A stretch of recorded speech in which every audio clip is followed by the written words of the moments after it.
This event really began through a conversation that I had with Shaunti 2 summers ago. Ron and I were at an Every Nation event in Virginia, and she was one of the speakers. I think Nathan and Elsa were there with us, Lauren was there, and we were all just so riveted by her content and how rich it was. And when she and I talked afterwards, and I said, we're from New York, and she lit up and she said, we're New Yorkers, we lived in New York for a long time, we've been in Boston, we understand the dilemmas and the opportunities of being urban people, city people. And so thus began our conversation really that carried over the last 2 years of how we could do something like today. Not just for married people, but for singles, for anyone who wants to thrive and not just survive in relationships. Shaunti and Jeff Feldhahn are best-selling authors, popular speakers, and nationally renowned social researchers. 16 years ago, this average couple stumbled over some things they just didn't get about each other, and they have used their analytical background to help other semi-confused people decode each other ever since. Both with graduate degrees from Harvard, Shaunti and Jeff are the authors and co-authors of many groundbreaking books, such as For Women Only, For Men Only, and their eye-opening findings are regularly featured in media as diverse as the Today Show, the New York Times, Focus on the Family, and Family Life Today. As the primary researcher, Shaunti is always in the middle of her next research project, while attorney entrepreneur Jeff is always in the middle of his next technology company startup. Sounds like a lot of us, right? The Feldhahns have 2 children, and they live in Atlanta, Georgia. So we're going to talk a lot. This is not just for married people. It's for everyone who wants to thrive in their relationships, whether it's in their relationships with their kids, with their coworkers, in a romantic relationship, in a marriage. All of that is going to be covered in a lot of the stuff that we talk about today. One of the things that I'm always reminded of is about 3 years ago, Shaunti and I were doing this marriage conference, and it was in Ohio, and we were in one session sharing about what were some of the secrets that the happiest married couples, what did they have in common that they didn't necessarily know that they were doing, but it was all working to make their marriages great. So after that session, we were standing in the back of the room talking with folks, and a guy came up to me, and he handed me a piece of paper, folded over, and on the outside of it, he'd written, "The Secret to a Happy Marriage." And this guy was probably about 20 years older than me. And I thought, wow. And he walked away, and I unfolded it. And in it, he said, when my wife and I were first married, we made a decision that she would handle all of the minor decisions that faced the family, and I would handle all of the major decisions. And he said, after 40 years of marriage, I can truly say we've never had a major decision. So those are the kind of secrets you are going to be hearing today. No, exactly. So what are they going to be hearing? What are you guys going to be hearing? So today, the way that we're going to go through this is we're going to have 3 distinct sessions. And think of this as sort of a master class broken up into these 3 distinct segments. A lot of what we've researched over the years, and we have these books that are, of all of the books that we've written, are the ones that have sort of hit it the most in the market in terms of sort of resonating. And it's women understanding men and men understanding women. And so, yeah, I know. So those are the first 2 sessions that we're going to do. And then we're going to switch a bit, and we're going to actually spend that 3rd session sort of doing a quick survey, a quick download of what are the actual habits and actions that really create great relationships. What are those things that sort of, if you just do this that you didn't know mattered, that it makes a big difference? Everything that we're going to be sharing is based on research, these big research studies that we've done over the years. And it actually comes from my background. When we moved to Atlanta, it's sort of a long story, but I had this opportunity to write a couple of novels, and this whole thing started because I was writing this novel, and one of my main characters in the novel was a man. And I realized I didn't know how to put thoughts in his head. I had no idea what a guy would be thinking, and I had to actually say what my main character was thinking, right? And so this whole thing started because I would ask Jeff, or we'd be out to dinner with another couple, and I'd go to the other man and I'd say, "Can I interview you?" and I'd say, "Here's the scene in the book. What would you be thinking if this was you in this situation?" And I'll tell the women in the room, ladies, as these men started telling me what they'd actually be thinking, half the time I'm like, seriously? Like, I was so surprised, sometimes shocked, honestly, at some of the things I was hearing. And I did more and more of these interviews, and because I think that's kind of when the analyst hat went on. And I started to realize the stuff that I'm hearing from these men, it isn't just that it's surprising, which it was, but that wasn't the main deal. The main thing I started to realize is the stuff that I'm hearing is incredibly foundational. Like, these weren't things that the men described themselves as thinking or feeling like it happened like once every couple of months. Like, these were things these were foundational things that they thought or they felt every single day, multiple times a day. And at that point, we'd been married about 8 years, and of course I'm like, why haven't I heard this before? And the surprise to me as I was sitting there with her was that she didn't already know these things about me. I assumed she did and was just choosing to make me crazy, but she didn't. So what would happen, and the other surprise was it wasn't just Shaunti. The women in these couples, no matter if they were married for 2 years or 20 years, they were equally surprised and flummoxed by what they were hearing. Yeah. So that, like I said, that's when the analyst hat went on, and it's sort of a long story, but I had this opportunity to do this massive nationally representative survey of men. And at the end of the survey, saw that everything I'd been seeing in all of these conversations was played out. Like, I hadn't just interviewed the 100 weirdest men on the planet, apparently.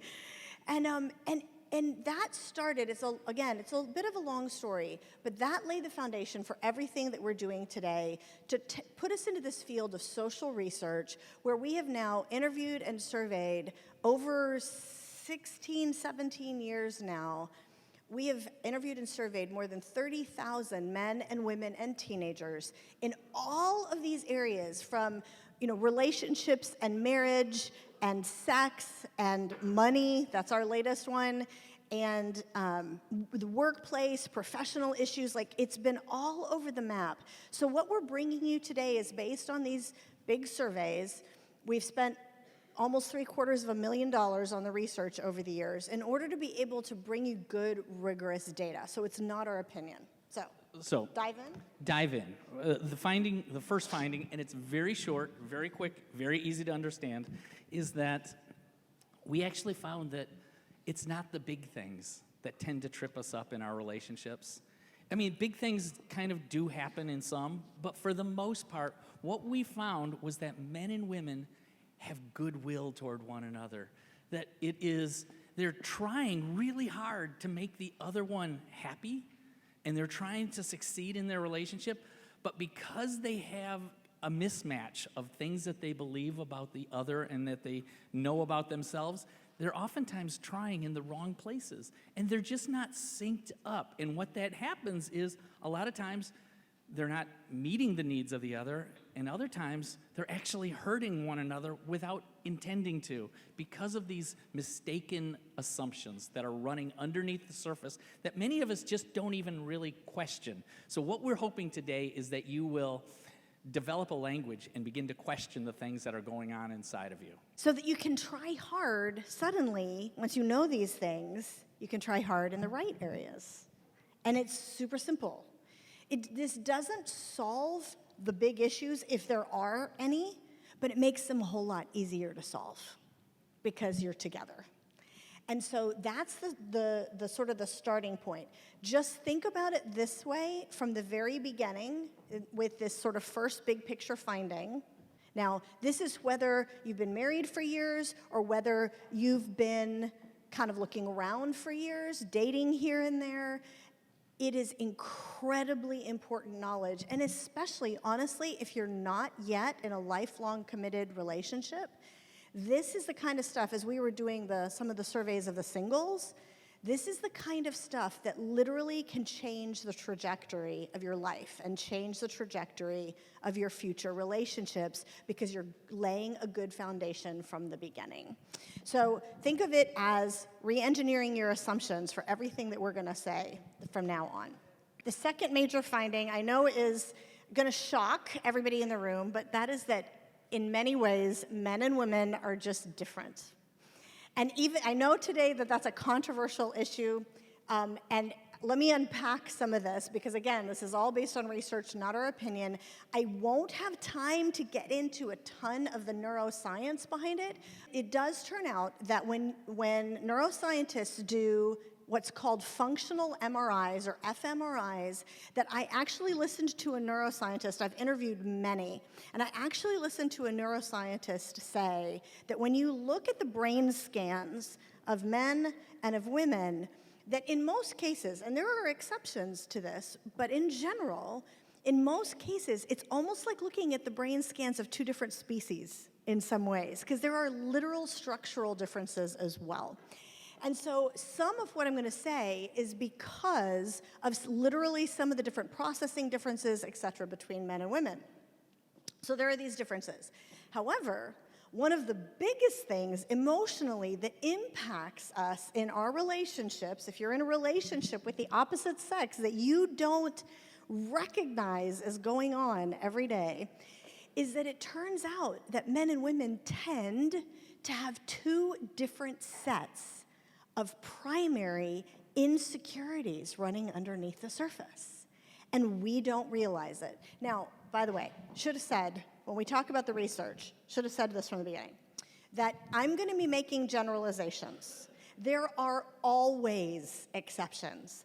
By definition, if 80% of men said one way, 20% didn't, right? So the key is to understand, sort of kind of get a starting point. Is this person that I'm interacting with, is this maybe what's going on? Am I fitting into the 80 or the 20 here in whatever the issue is? And that way you can start the conversation. Okay, so men and women tend to have two different sets of primary insecurities running under the surface. And if that is true, if that's true, it means by definition, something different is going to hurt your partner's feelings than would hurt yours. And you don't realize that that's what's going on. Let me tell you what we found statistically. We've done the surveys from 15 to 75. And it turns out that for most girls and later as women, the question, the insecurity, the vulnerability in our heart tends to be this: am I lovable? Am I special? Am I beautiful? Am I worthy of being loved for who I am on the inside? That's a question down there. It's a very, very real question. And so in general, and again, there's exceptions to this, but in general, we love to feel loved, right? We love to feel cherished. We love to feel adored. And it turns out that for boys and later as men, the question running underneath the surface is totally different. The question is, am I able? Am I adequate? Do I measure up? Do I have what it takes? Am I any good at what I do on the outside? Am I worthy of being loved for who I am on the inside? Am I any good at what I do on the outside? Totally different. And so it lends itself to a totally different set of primary needs. Now, to some degree, I need to say, we're all insecure about everything and we all need everything, right? To some degree. But these are the heartbeat things that tend to get in the way of those great relationships that we're looking for and cause us to miss each other because we just didn't recognize what was going on in the heart of the other person. So, jumping over to helping women understand men for a minute. And by the way, ladies, this is not, again, just to say, this is not just if you happen to be married. This is when you're dating. This is if you were married and you're looking back on what happened and trying to figure out how to have a different outcome next time. This is, do we have any women in the room who have a son? Do we have anyone? Yeah, me too. How many of you work with a man? Seriously, that's it? How many of you work with a man? Okay, yeah. See, men are everywhere. we need to understand this stuff. There's so many applications. Now, speaking about just the romantic relationship applications, because that's all we can really cover today, mostly in the time that we have. I'll try to jog over into a couple little things if I have a minute. But here's the starting point. Like I said, we women love to feel loved because that's our question under the surface. Am I lovable? Men on the survey, 3/4 of the men, this was 74% of men on this nationally representative survey that was nationally representative across ages, racial backgrounds, religious backgrounds, socioeconomic backgrounds, and a whole bunch of other stuff that we don't have time to get into. And we've seen this across all our surveys of men over the last 16 years. The men on the survey, 3 out of 4, said if they had to make a choice, that the men said, I would choose to give up feeling that my wife or my girlfriend loved me if I had to, if that is what it took to know that as long as I could know that she appreciates me, that she respects me, that she believes in me, that she trusts me, and that she admires me. And all of those things were more important to the average man even than feeling that his wife or his girlfriend loved him. That is a big deal difference between men and women, and it gets us into so much trouble because most of the time, we women are really good at showing love. Like, how ironic is that? Kind of naturally, we say, honey, I love you. We do these things that we hope our partner will think it. We might be criticizing him a lot. Or we might be, I don't know, questioning his decisions all the time. But ladies, we do this, and we don't realize that by definition, if I am telling Jeff, like, you know, our kids are at home while we're here. And I can still remember when the kids were a little bit younger, and Jeff would have them for the day while I was speaking somewhere, whatever, I would leave him with a list of all the things that he was supposed to do while I was gone. And That I wasn't going to be able to do without the list. of course, because you need the list. I had one, I go, I'm just trying to help. I had one woman who came up to me and said, they are going to put on my tombstone, she was just trying to help. Like, you know. And so, but we, ladies, we do these things, and we don't realize that when we cut, this is a silly example, but it's of these silly, what we found, that finding number 1 that Jeff mentioned is it's of these silly examples that relationship problems get made. And we don't realize that when we come along behind him and put the dishes in the dishwasher the right way, that what we're saying is, no, you're not able. And oh, by the way, that thing you did on the outside, it wasn't good enough. And it's this painful message, which we didn't know. And so we do this stuff constantly, and Jeff will explain on the reverse side of the men understanding the women, we each do this to each other, and we don't realize it. We need to know 2 things. We need to know, first, what is it that sends that negative message, that no, you're not able, okay? That thing that causes that painful, like, in his heart that we didn't know. What is it that sends the negative message? And then, what is it that sends the positive message? Like, if it really matters to him to know how, like, if it's accurate that if he had to make a choice, which, nobody would want to have to make, but if he had to make a choice, that he would choose to give up feeling I love you, if he could just feel that I appreciate you, I respect you, those ones that I mentioned earlier, if that's true, what is it sends the positive message? How do you do that? So first, how do you avoid the negative? Ladies, I'm going to just sort of say this. It's any little thing, and by the way, it is usually going to be the little things that you wouldn't think matter. It's any little thing that says to him, I think what you just did is inadequate. That's it.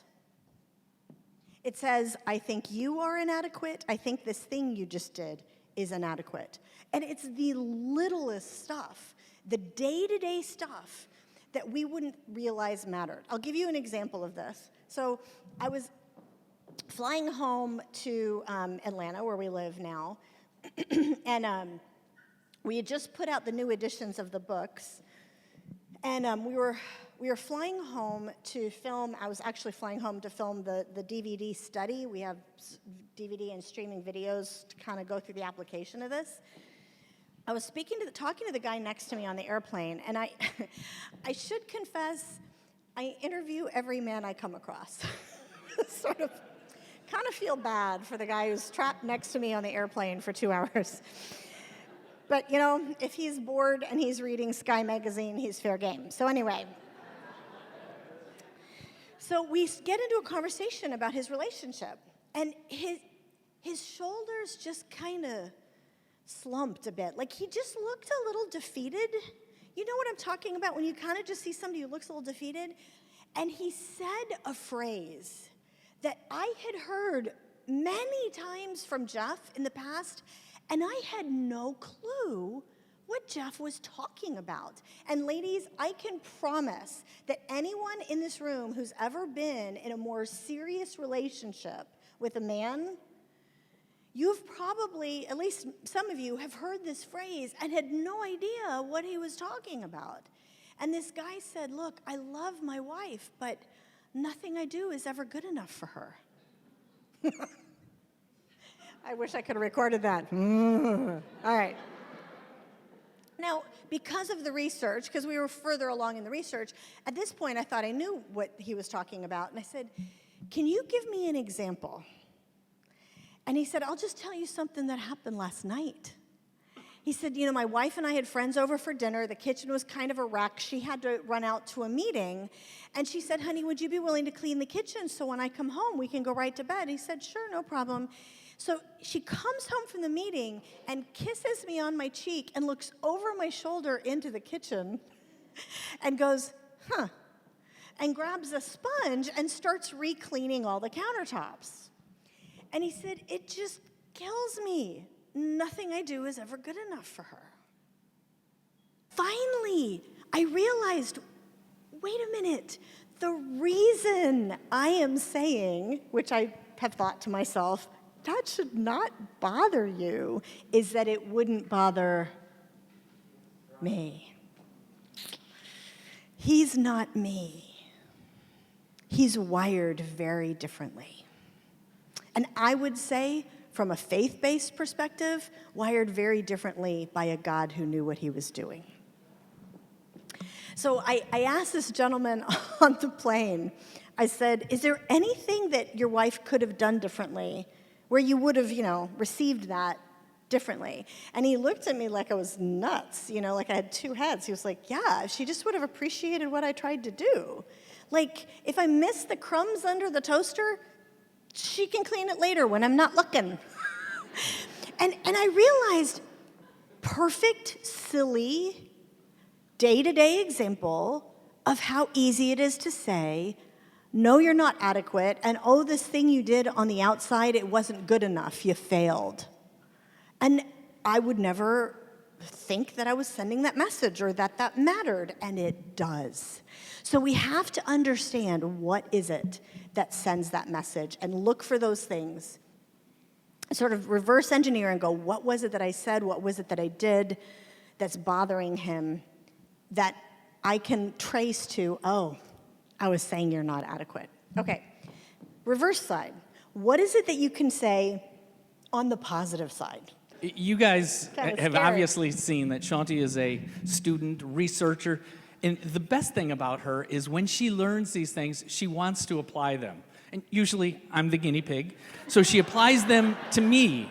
So when she was hearing all of this from these men about the need for respect and admiration and all that, for about a 2-week period there, she would come up to me at random times and say, you know, Jeff, I so respect you. Okay, all right. And this went on for about 2 weeks. And finally, I just kind of had to go, okay, can we just do a timeout on this? I said, I get what you're trying to do, and I appreciate it. And I know that when you hear me say the words, I love you, that hits something inside of you in a way that just those words they do. mean a lot. Yeah. But those words that you're using for me don't quite hit me the same way. I can't tell you what words would. All I can say is it's not those. So she then began a quest for years, trying to find out what would the words be that would say that same thing and hit a guy the same way that hearing the words, I love you, do for her. Yeah, because here's the thing. Ladies, you know how when you hear I love you, it speaks to our question. Remember what I was talking about? It speaks to that am I lovable question. And it doesn't just, as a result, it doesn't just say one thing, right? It says, it's not just I have affection for you. Like it says, you're mine. It says, I'm so glad I married you. It says I would choose you all over again. Like it says all these things that just hit us, most of us, in a powerful way, emotionally. So I was determined. I'm like, what can you say to a guy that has that same emotional impact on his side? And finally, we were doing the research with the happiest couples to try to figure out what the happiest couples are doing differently. I don't have the book up here, but it's out at the table. I finally found it. And I've been trying to get the word out there. This was about 4 years ago. And so some of you may have heard this by now, but I'm going to ask you to guess. If you don't know what it is, ladies, men, you're not allowed to say. But ladies, take a guess, shout it out. It's a small phrase that you can tell your man, and it has the same emotional impact on him. Shout it out. Somebody said it. Thank you. Believe it or not, somebody the other day yelled out, let's have sex. Which I can say is pretty close. But no, believe it or not, it's thank you.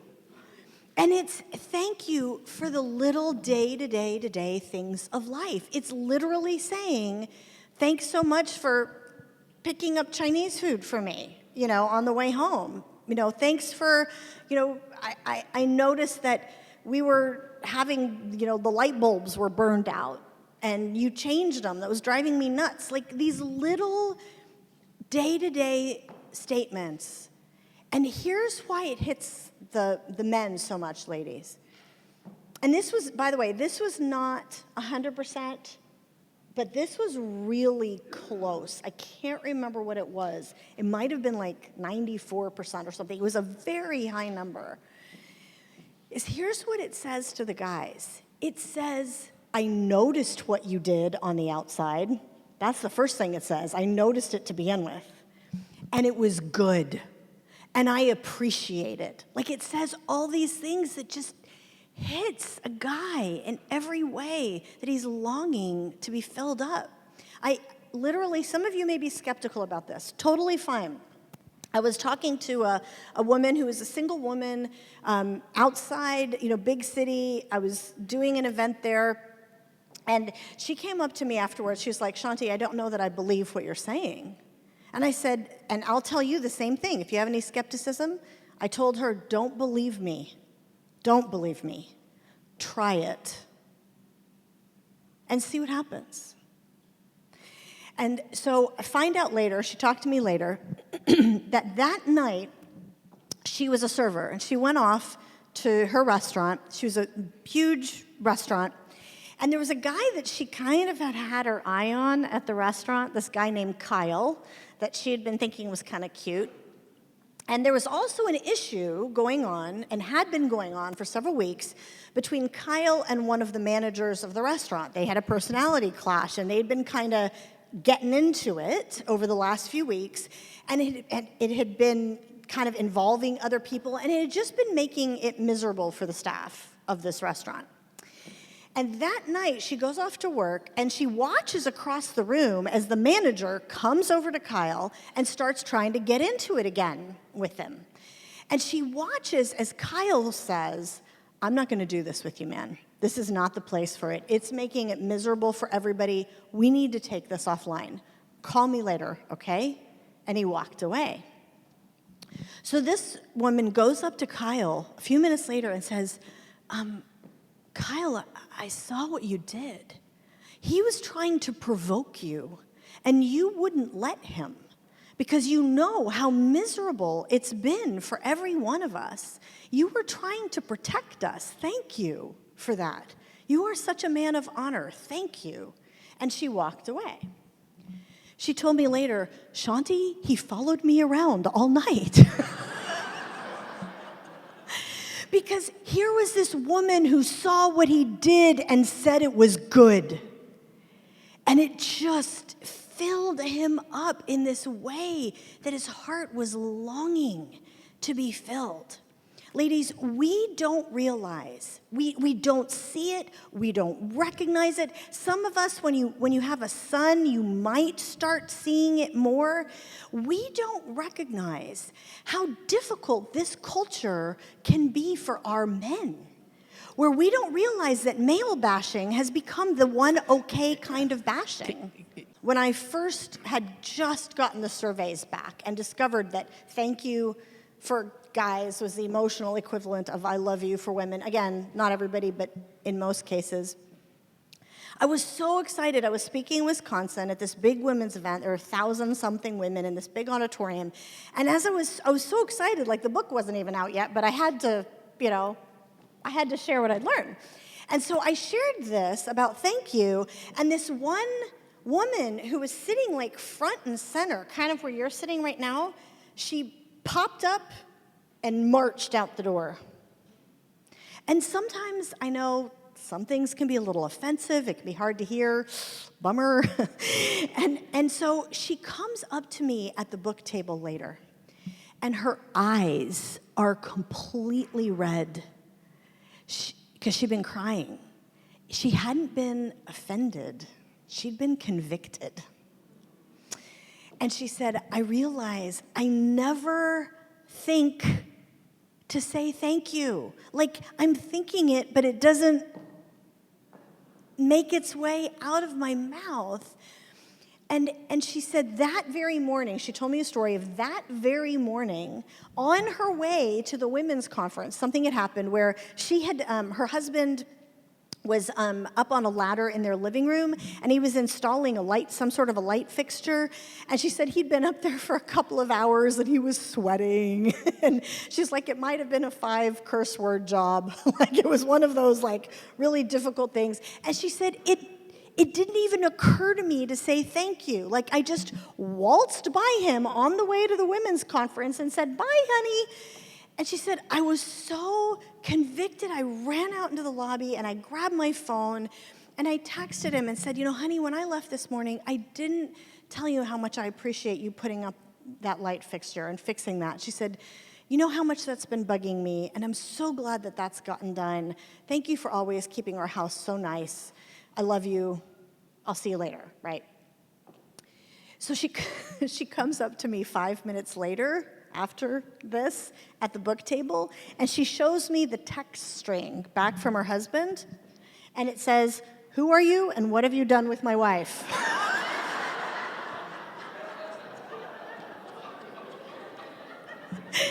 And she's like, I think I need to work on this. And I told her, we all need to work on this. Because thank you doesn't come as naturally. Like, we're thinking it, we don't think to say it. Ladies, we need to say it and recognize just how powerful that is. Not just, by the way, we don't have time to get into this, not just in a romantic relationship. This is not just our partner. This is a son. This is the currency, this word, if you will look and have your eyes opened, is the currency of the workplace. This is the one thing that will build mutual respect with the men you work with more than anything else. Just try it and watch. It's amazing. Remember the underground insecurity. Remember that doubt. Because here's what we women don't realize. Our man, and by the way, this is not just his home, this is also the survey that we did of professional and working men. This was huge. And again, this was about 75% across the board, regardless of the survey. It was like 78% on one and 73% on another and 82% on another. This is the case across the board, that our men look so confident in themselves. We kind of, honestly, guys, you pulled the wool over our eyes. Like, we really think that you think you're all that. I mean, truly, we think so. And ladies, you need to know that is just a mask. And on the inside, the reality is quite different. And the inside is that vulnerability and insecurity that we were talking about, where men said that all day long there is this deep self-doubt running under the surface that we don't know is there. And here's the way the men described it. This is the way one guy put it, and I heard this over and over, where he said, yeah, like, I want to tackle a challenge, right? Like, I want to do great things. I want to be great, right? I want to be a great husband. I want to be a great dad. I want to be a great salesman, whatever it is that I do, but I'm really not sure that I know exactly what I'm doing, and I hope nobody finds out. And there's this underground question, this vulnerability running under the surface. And essentially, the men described it as kind of like a raw nerve. And you can hit the nerve without having any idea that that's what you're doing. And this nerve is what hurts your partner's feelings without you realizing it, like we were talking. And in the workplace, by the way, statistically, this is the answer to that really frustrating double standard that has frustrated women forever and a day, which is, why is a strong and competent man considered assertive and a strong and competent woman considered difficult or something else? I do a lot of women's leadership programs. This is why. It's because we don't realize we're not being strong and assertive, we're hitting a nerve. And we don't realize that that's what we're doing. And you can still be strong and assertive and not hit the nerve. So that's what we have to learn. Okay, as just the starting point, remember what I said. What is going to hit that nerve is anything that sends the message, I think what you just did is inadequate. Another example of that, a comment that is a big deal at home, it's a big deal in the workplace, it's a big deal with your son, is I had one guy who came up to me and he said, you talk to a lot of women's groups, right? And I said, yeah. He said, okay, I have a rule. You have a what? He said, I have a rule. This is a rule from me to the women of America. Okay. And he said, look, I know it sounds crazy, but anytime a woman starts a sentence with, why did you, ... Why did you make that choice? Why did you choose that pricing, Bob? Why did you do this with the kids? He said, in the man's mind, just add on the end of the sentence a comma, you dodo. Why did you do that, you dodo? And I said, but that's not what we're saying. And he said, no, but that is what we are hearing. And again, because remember that underground question that they have. It's not confidence, it's insecurity. And he said, that's what we're hearing. And I said, okay, so what do I say instead? Because if I need to ask why, I need to ask why. Like, what do I say? What do I say instead? And he looked at me again, like the answer should be so obvious. Can you tell I get that look a lot? And he said, how different would it be if you just said, you know, I know you had a reason for that. Can you help me understand what it is? And as soon as he said that, I thought to myself, oh my gosh, sometimes I am saying you dodo. Ladies, I am not going to ask you to raise your hand. But how many of us have thought to ourselves or said out loud, what was he thinking? Okay?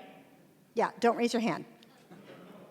You're going to have an interesting conversation on the subway today if you raise your hand with your partner. No, seriously. We think, what was he thinking, right? Like this is, now we're going to dive over briefly into another topic about men here. This sort of pairs up with it.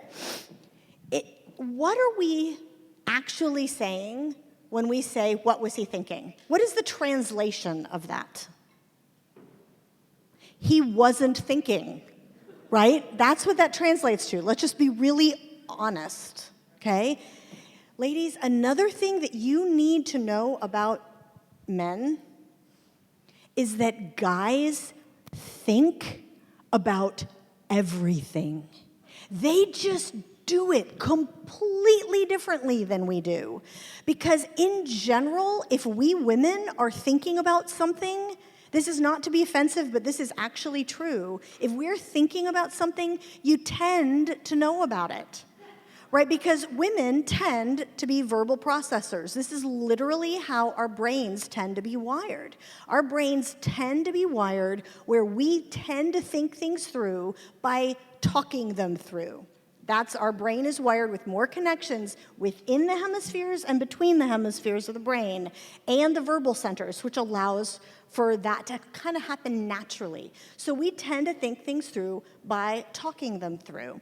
Men are exactly the opposite of that. If you think about it, it is astounding that the human race survived. But anyway, I mean, seriously, men, it tends, this is not 100% of men, but was the majority, it tends to be actively difficult for them to think something through while they're talking it through.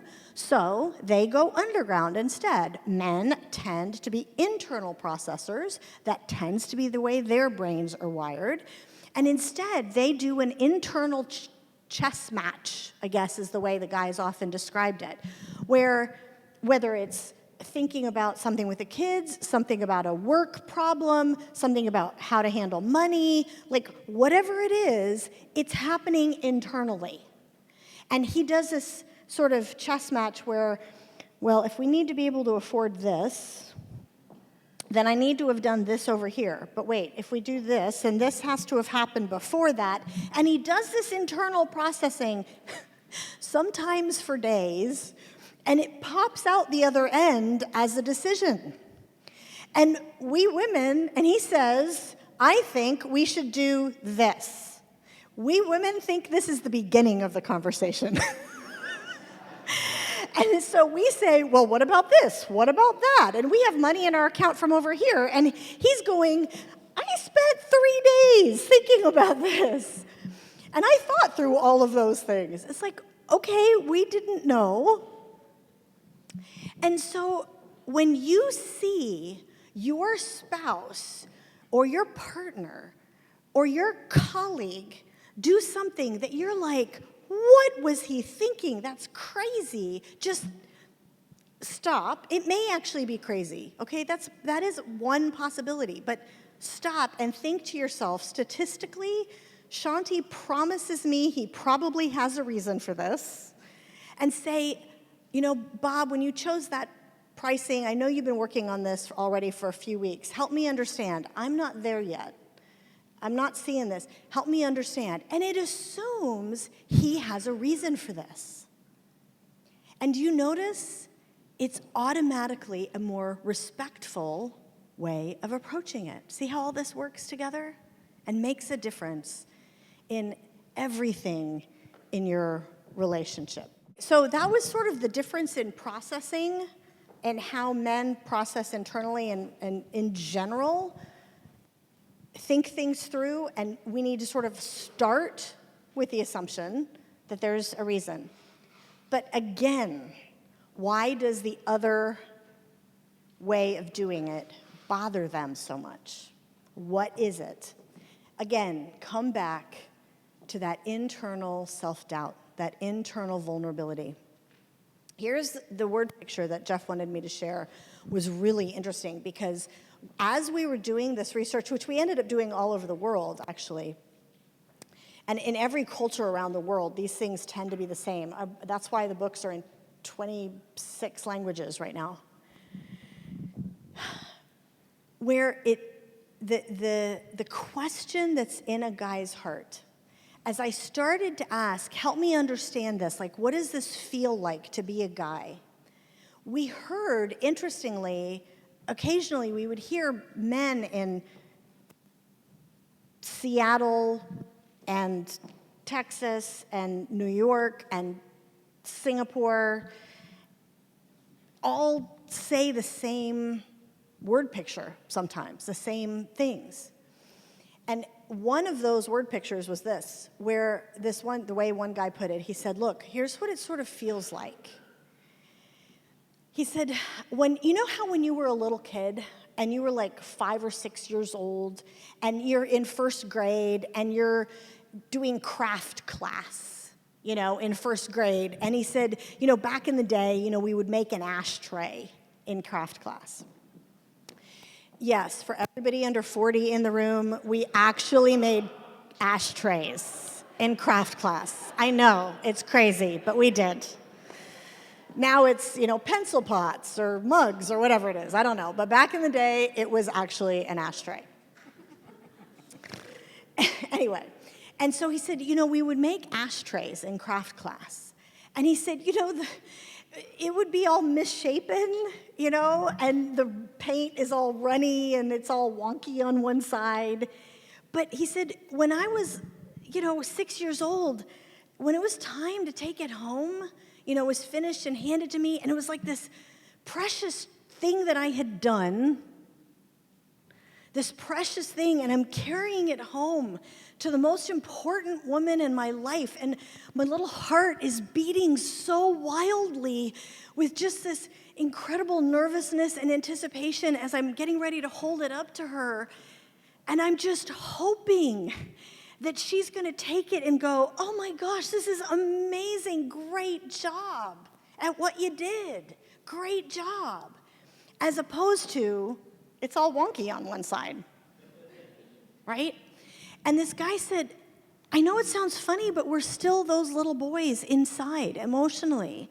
And whatever it is that we've done, we're holding it up for inspection to the most important woman in our life, hoping that she's going to go, great job, and hoping that she's going to sort of appreciate and applaud it instead of finding fault.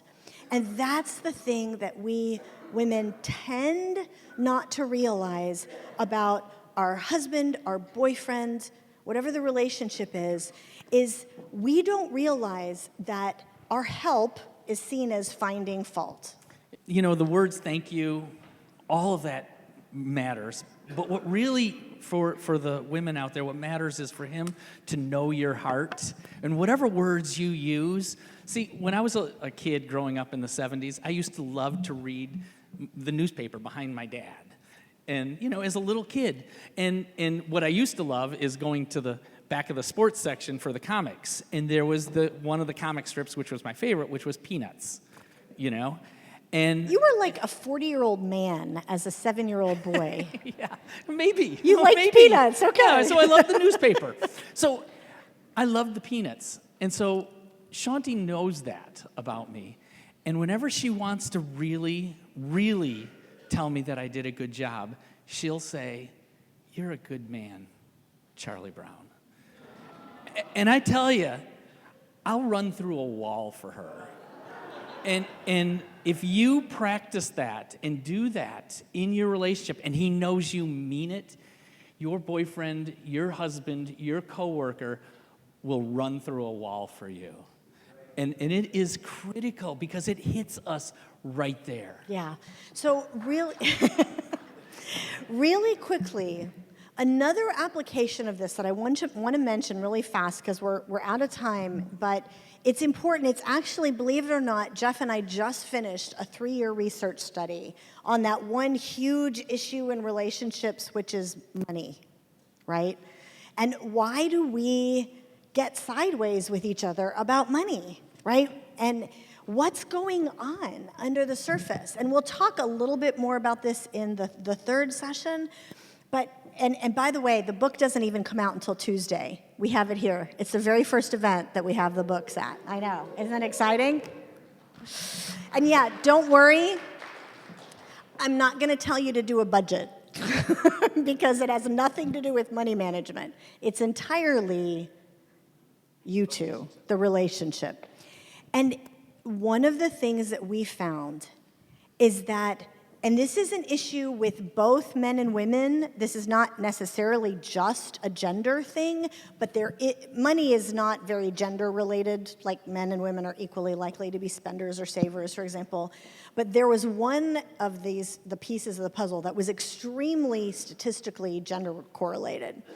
And that was that men tend, much more than women, to have this, I don't want to, like, picture a black cloud, I don't know how you put it, sort of hanging over or inside a guy's head that's always asking the question, how am I going to be able to provide?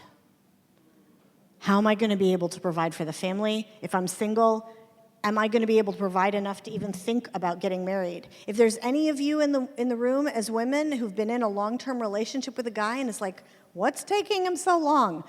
I can statistically bet this is one of the issues, where he's like, I'm not sure that I'm able. And this is something that affects, I mean, everybody worries about money to some degree. That's not just a guy thing.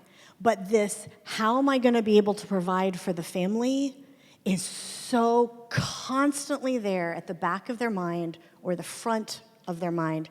We unpack this more in the book, but the bottom line for this one topic for us as women is to recognize and appreciate that that is there and talk to them about what some of the choices are, because I cannot tell you how many times when we were living here in New York, and I was working some long hours, but he was working insane hours. And I cannot tell you how many times I told him, can't you just tell them no? Right? And he's thinking, we have $135,000 in student loan debt from Harvard. Like, we live in a Dorman building. Are you kidding? And didn't realize, because we didn't know to talk about it, that he didn't realize that I literally meant, I will give up the Dorman building if I have to. I will move away from New York, from a job that I love, to a city where they pay less, if that is what it takes to get more of you. And that's what we ended up doing. That's one of the reasons we moved to Atlanta. The bottom line is, the key is, we didn't know to have that conversation. I didn't realize that that was a huge thing in his head and his heart that we needed to talk about.